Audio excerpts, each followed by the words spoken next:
Hello, Taylor Elwood here, and welcome to the Mature Masculinity Podcast. Today's topic is all about power and boundaries. So, last time I talked about money and power and kind of like how important it is to look at that relationship. And I think just as we have to look at the relationship with money and power, it's also good to look at the relationship with power and boundaries. Specifically, do you have boundaries in place in your life or not? Now, as a recovering nice guy, I can tell you that I have been that man who has not had good boundaries. I have had porous boundaries where basically what I've done is I've basically allowed someone in my life to walk all over me because I've valued making them happier over anything else I could be doing. And if you're a man who's like that, you know what that's like. It's like you're sacrificing everything in order to make this person happy. You're trying to do whatever it takes to make them happy. And a lot of times you're discovering that, in fact, they're not happy. And this lack of happiness can take many different forms. It can be that they're irritated with you or angry with you. It can be that they're manipulating you. It could just be that quite honestly, they're sick and tired of being pedestaled by you. The thing that I want to talk about in relationship to this is not only is it important to have clear boundaries around like what's important to you in your life. This is why I think, men who don't have clear boundaries, they end up getting walked all over because a lot of times they don't even know what it is they really want in life. When you have a boundary, usually you have a boundary because you have a clear idea as to what you want in life, what's important to you, what it is that you're going to do about that, and what you're going to do to maintain and support yourself. I'll give you an example for me. I used to not have, as I said, I'm a recovering nice guy. I used to not really have any good boundaries at all. And how this would end up coming out is it would end up coming out sideways because I would agree to something and then I would do the opposite a lot of the time. Or I would agree to something and then I wouldn't be upfront and clear about what it was that I was, doing. And that's on me. It wasn't the other person's fault per se. I was trying to please them, but I wasn't being honest and in integrity with myself. And so therefore I couldn't be honest and with integrity with them. I remember one time, this is a really good example actually. I was with somebody at the time and I decided that I'd moved down here to Eugene. I decided that I wanted to drive out to Florence, Oregon, which is about an hour away. I'd never been there. And I was like, I'm going to go do this. I was dating this person at the time. And I didn't say anything to him about it. I knew it would tick them off if I told them afterwards. But I was kind of like, well, I'm just going to go do my own thing. This person's always busy. They don't have time for me anyway. So I didn't say to him, hey, I want to go to Florence, Oregon. Do you want to go with me? And so I went on my little trip and then I came back and I ended up telling the person. And of course, the person got upset because they felt left out. Now, what I could have just said is like, hey, I felt like going. I knew you were going to be busy. But I caved.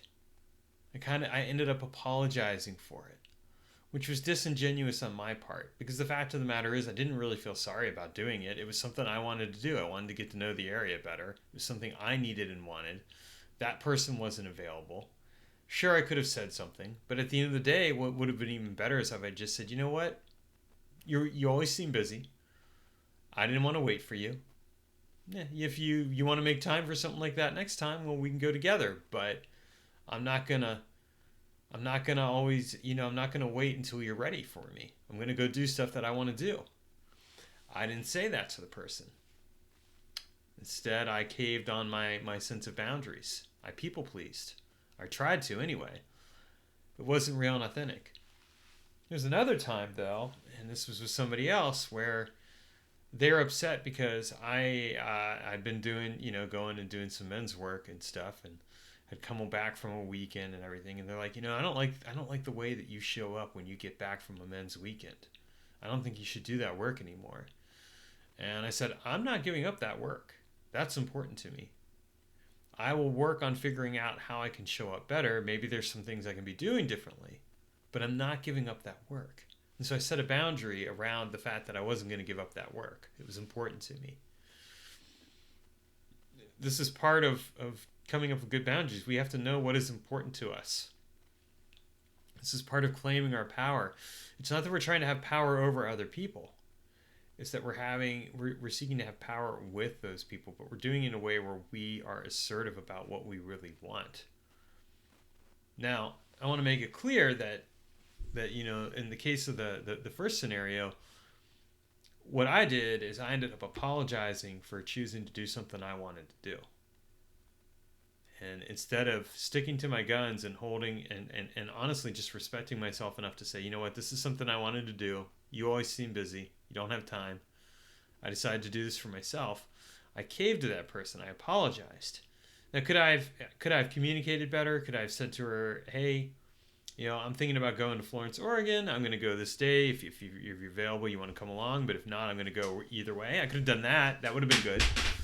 But the point is that what I did instead is I apologized for choosing myself.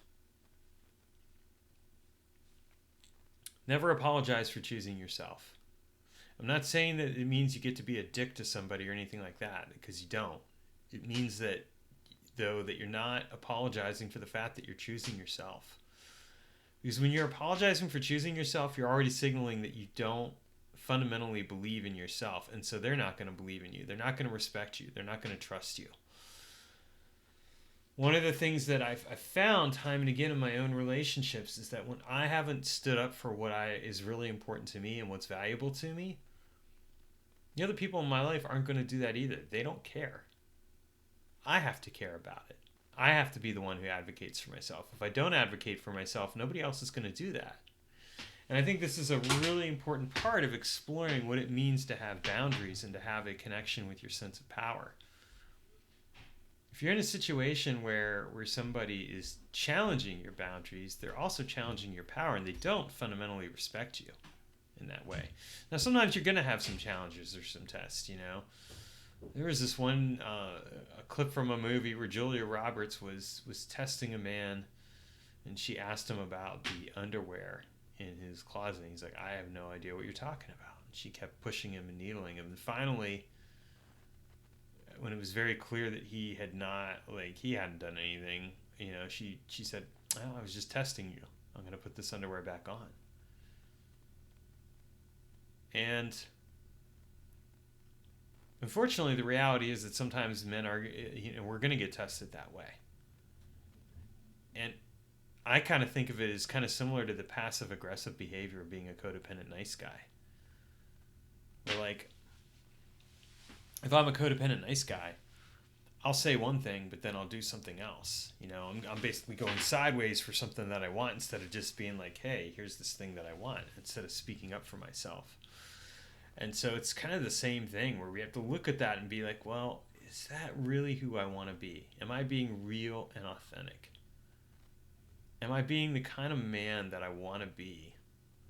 A man that I can trust, a man that I can genuinely believe in, and like a person that I would want to be around. It's kind of the same thing where, like, if you're getting tested by somebody in your life, you might want to look at that and ask yourself, is this really the relationship that I want? And sometimes people will test you, and you got to be clear on your boundaries.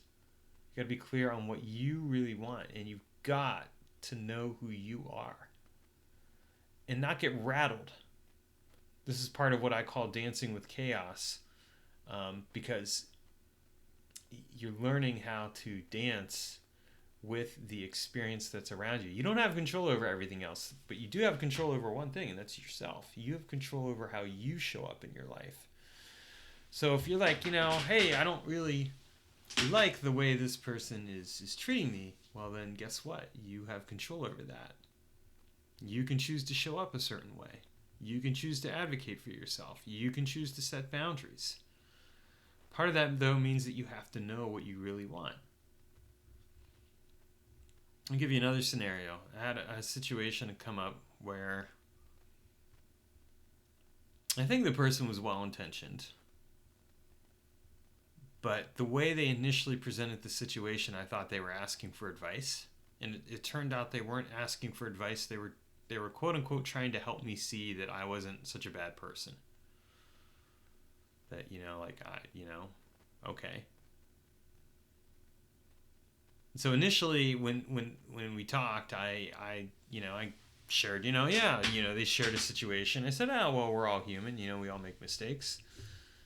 Like, yeah, so we all make mistakes. Like, yeah, and I thought it was in the context of me giving a bit of advice, and I thought about it a little bit further, and I contacted them like a few days later and shared something else, and they're like, their response back was, I didn't want your advice. It's not what I was doing. I was trying to help you because I wanted you to recognize something about yourself. Well, the impact of that was that I didn't really, I felt like, okay, this person just fundamentally was actually crossing my boundaries in some ways. Like they were trying to get me to realize something, but they weren't clear and transparent about it, and it was somewhat sketchy communication. So I wrote back and thanked them for being, for clearing up the thing, and then and they shared what their underlying motivation was, and so then I wrote back and I said, thank you, I appreciate that, and I've got specific support systems and people in place that are helping me with the stuff that I need help with. And really what I was fundamentally doing was laying down a boundary. Like, look, that's not the way I want to interact with you. And so I'm not going to interact with you that way. So I share that with you because I think it's like really important. Like you have to get clear on your boundaries. And sometimes you won't know until a boundary gets crossed. But if we don't speak up for our boundaries, those boundaries will continually get crossed. And I remember this because I had an ex-girlfriend who, when I was with her, she crossed my boundaries all the time. And I wouldn't do anything. So she knew she could get away with it. And she became more and more disrespectful, more and more contemptuous, more and more critical of me. And as a result, I felt kind of like fundamentally like, well, like what am I supposed to do about this? I didn't know what I was supposed to do about it. Well, ultimately, in the end, I broke up with the person. But the reason I didn't know what to do about it is because I didn't respect myself. I didn't have clear-cut boundaries in place. And so here's the relationship between boundaries and power. When you have boundaries, you also have respect for yourself. You're saying, I value myself enough to know what I don't want as well as what I do want. And I'm going to speak up for what I want. I'm also going to speak up for what I don't want. I'm going to speak up for when something is unacceptable. I'm not going to just let this person walk all over me. I'm not going to just let this person do whatever it is they want to do. And it doesn't matter if they're well-intentioned or not. Because at the end of the day, I've got to look at the impact. And by the same token, I've also got to look at my own behaviors. If I'm doing something, I got to be clear on that. I mean, just sharing the story that I shared earlier, I went and I ended up offering this bit of advice. Well, I didn't realize that the person wasn't asking for advice, and so as a result, but I realized, what? I'm not going to give that person advice again. They've laid down a boundary themselves, so I'm not going to give them advice again. I hear that boundary loud and clear. And I think that that's kind of the thing that the takeaway that I have. Like, we have to set good boundaries. We have to set good boundaries. And setting good boundaries doesn't mean we have to be assertive or aggressive. We can be assertive, So it doesn't mean that we have to be aggressive about it. It's not like, no, you can't do X. You can just be like, hey, I don't know what's going on here. Let's get clear on that. And I don't want you to talk to me that way, or I don't want you to treat me that way. So by being very clear about that, I'm setting up an effective boundary for myself. I'm taking care of myself in a way that shows that I'm not going to get walked all over. I'm taking care of myself in a way that shows that I value who and what I am. I value myself as a person. So you see the difference there? Now, if you're a man and you're watching this video,